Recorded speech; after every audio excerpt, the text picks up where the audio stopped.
Hello everybody, welcome back to IELTS Master. This is video number 14 and we will continue to talk about the skill of listening. In the previous video, we have been familiarized with lots of different types of listening questions like table completion, form completion, even flowchart and sentence completion and blah blah blah. Today we are going to look at different types of questions regarding the listening exercise.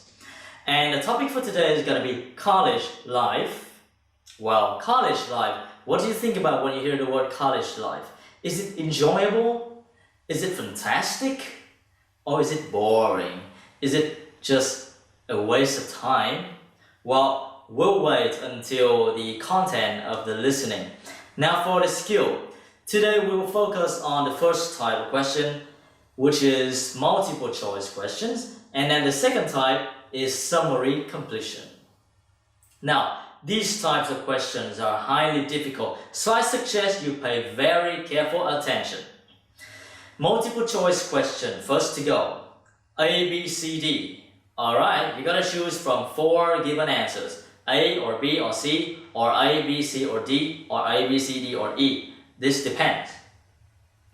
Now, one problem with the multiple choice question is that normally you will hear all of the choices mentioned. For example, with the first question, where are the speakers having this discussion?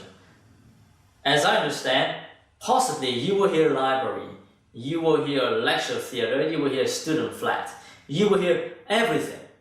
But then you gotta be attentive in order to pick out the keyword that helps you to get the right answer. So before we start, I'd like you to spend 15 seconds underlining all of the keywords, as we always do. Go.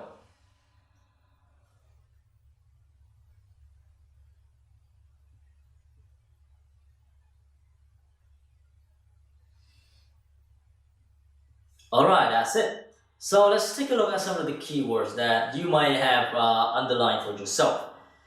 Where, number 2 is, how has Chloe spent the morning? What does she do? Coffee, training, studying? Or number 3 is difficult. Experiment, what does the experiment show? Quantities of water? Or children under 5? Or clear thinking? Okay, possibly you will hear all of these. But which one is going to be the best answer? And for number 4, is it emotional, mental, or social development? Alright. So as you are ready now, let's start listening with the first one. It was packed. There simply aren't enough seats in Theatre 4. There were people on the stairs, people in the aisles. I don't imagine everybody was able to get in. Was Jack with you? No, of course not. I saw him with a pile of journals in the library as I walked past. You haven't seen him because you've been in here, in the kitchen, drinking coffee all morning, whereas he has been studying hard. Not me. I've been in my bedroom reading for my assignment on education in the classical world. Very interesting. It was easier than I expected. I should have been at the gym training for my next race, but that'll have to wait. And did you find your first lecture interesting? Absolutely fascinating. We talked about this experiment. If you show a child a litre of water in a bucket and show him a litre of water in a tall container, he always thinks that the higher, taller but narrower container has more water in it. Hold on, what do you show him? Right. You show him 2 things. A bucket with a litre of water in it, and also a tall glass vase-like thing or any tall container. This also has a litre of water in it. Now, he will say that the tall thing has more in it than the short fat thing, that is, the bucket. And all children will say this, that is, up to about 5 years of age. You can then actually pour a litre of water from the bucket into the taller, narrower container, and the child will still say that the tall container contains more water, even though he's just seen the water come out of the bucket. And what's the point of that? Is it about measurement? No, it showed how children are quite unable to think logically. It's connected with my assignment. It's about cognitive development of young children over time. That's to say, it's about how they think. But didn't you do that assignment last year? No, I didn't. You see, I missed out on the first year when I changed subject. Now, we have just done a very difficult piece of listening. Alright, why is it difficult? Because everything was going so fast. And you see question number 1 and number 2 were so close to each other. Now, how do we know that it's a student flat? Because you heard, you were here in the kitchen drinking something, right?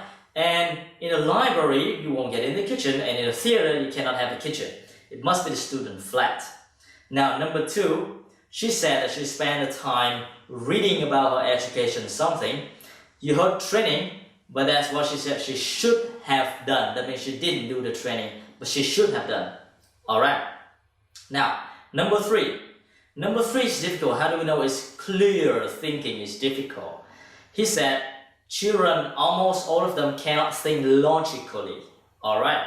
So this is why we choose clear thinking.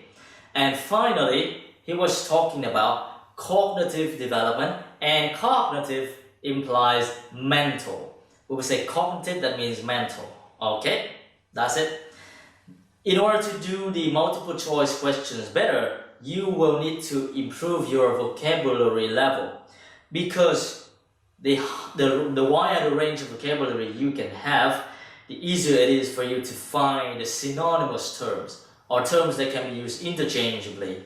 They can be used to replace what you can see in the questions themselves. Alright? Now that is for multiple choice question. And from my point of view, this is really challenging. But we're gonna have to move on to the next type of question right now, which is a summary completion. Now we did summary completion for the reading already, and for the listening is kind of the same thing. The problem is we are listening and it goes once and for all. It doesn't stop, it doesn't go back. Okay, so first I would like you to take a look at this very short passage, underline the keywords. Go.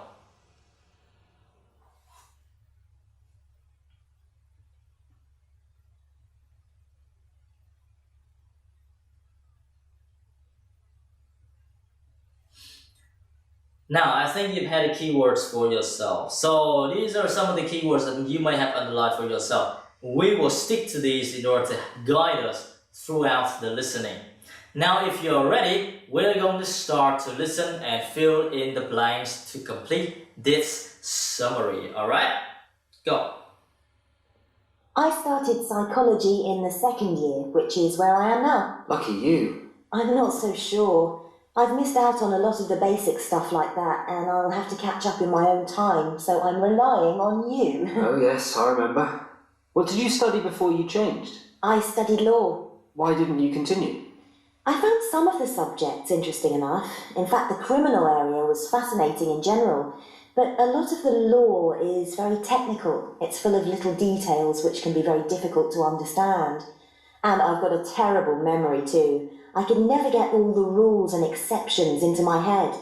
My number one hate really was international trade, which was a minefield of rules and exceptions. In fact, I think it was a complete nightmare.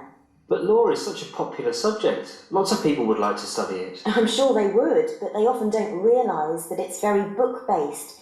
You spend most of your time reading about famous cases sitting in a stuffy library, and very occasionally you get out to a lecture or maybe a seminar. What do you find that's better about psychology? Most of all, I like the experimental psychology we have to study. This involves doing something, so it's practical, and with any luck you can make a small, okay, very small, contribution to knowledge. And it is so useful in many careers, for example, business, commerce, education. Law is too, you know. Yes, but the training is so long. You have to spend at least another 2 years on a professional practice course before you can start working. No, I'm happy with psychology. Well, as a psychology student too, I must say I agree with absolutely everything you've said, of course. Alright, we have done another challenging piece of listening. Now, it's challenging because it is a little fast, right? The speaker was going very naturally, according to the speed of the native speaker. However, to the foreign ears like ours, it's a little too fast. But we could get the first one very easily, the second year, and then she felt the criminal area was, she enjoyed this. However, she said she had a problem with memory. She can't remember all of the rules and exceptions, and she found international trade especially difficult in terms of the rules and exceptions. Alright?